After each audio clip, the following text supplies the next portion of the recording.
Hello friend, જય શ્રી કૃષ્ણ, સીતારામ. આજે આપણે બનાવીશું ચીઝ બોલ. વરસાદની મોસમ છે અને એક મસ્ત નવું નવું ખાવાની મન થતું હોય તો તમે આ ચીઝ બોલ જરૂર ટ્રાય કરજો. નાના મોટા સૌને ભાવશે. તો ચાલો આપણે એને બનાવીએ. તો એના માટે 3 નંગ જેટલા બટેટા બાફી અને એને મેં મેશ કરી લીધા છે.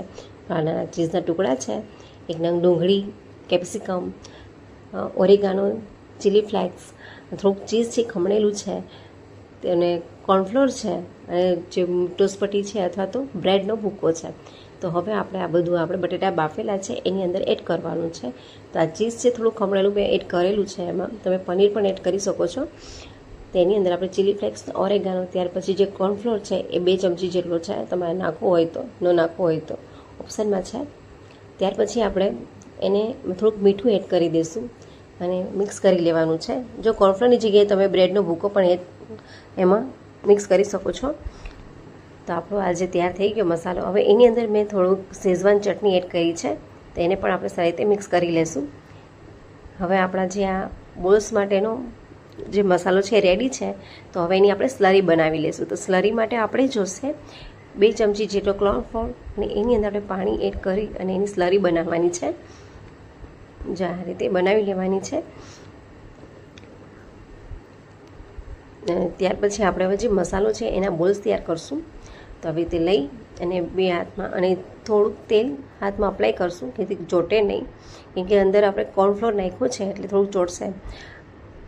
અને એની અંદર આપણે જે ચીઝના ટુકડા છે એક ટુકડો નાખી અને એનો આવી રીતે એકદમ બીડિંગ કરી અને એકદમ બોલ્સ બનાવવાનો છે. જો આવી રીતે.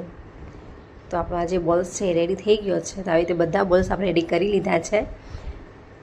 હવે એને આપણે જે સ્લરી બનાવી છે એની અંદર આપણે એને ડીપ કરવાના છે.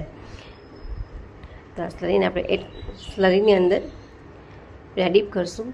ત્યાર પછી જે બ્રેડનો ભૂકો છે એની અંદર આપણે ડીપ કરવાનું છે. જો આ રીતે ચીઝ બોલ ફટાફટ બની જાય છે અને ટેસ્ટ પણ ખૂબ જ સારો આવે છે અને અત્યારે બધાને બહુ જ ભાવતા હોય છે. તો હવે તેને તળવાના અને મીડિયમ ફ્લેમ ઉપર તળવાના હોય છે આને, કેમકે જો ફાસ્ટ ફ્લેમ પર તમે તળશો તો બહારથી એકદમ તળાઈ જશે પણ અંદર સરસ નહીં થાય. એટલે મીડિયમ ફ્લેમ પર તળશો તો બહારથી એકદમ ક્રિસ્પી અને અંદરથી એકદમ ચીઝી. તો જો આપણા ચીઝ બોલ છે એ બ્રાઉન કલરના થઈ ગયા છે. ટેસ્ટી પણ બહુ જ મસ્ત લાગે છે. મારા તો બધાએ બહુ જ ખાધા. તમે પણ આવી રીતે બનાવશો તો તમારા બધા પણ બહુ જ ખાશે. જો આપણે ચીઝ બોલ છે એકદમ મસ્ત લાગે છે કે જલ્દી તળાઈ જાય અને જલ્દી આપણે ટેસ્ટ કરીએ. તો હવે આપણે એને સર્વિંગ પ્લેટમાં કાઢી લેશું. દેખાવમાં પણ એટલા સરસ છે તો ટેસ્ટમાં કેવા હશે. જો આપણે કાઢી લીધા છે. તમે આને ગ્રીન ચટણી સાથે, સોસ સાથે લઈ શકો છો. તો તમે પણ આ રીતે બનાવજો અને મને કહેજો કેવા બને છે. જો તમને મારી આ રેસીપી ગમે તો લાઈક કરજો, શેર કરજો અને સબસ્ક્રાઈબ કરવાનું ના ભૂલતા. અને જે પણ રેસીપી કોઈ નવી જોઈતી હોય તો મને કોમેન્ટ કરજો.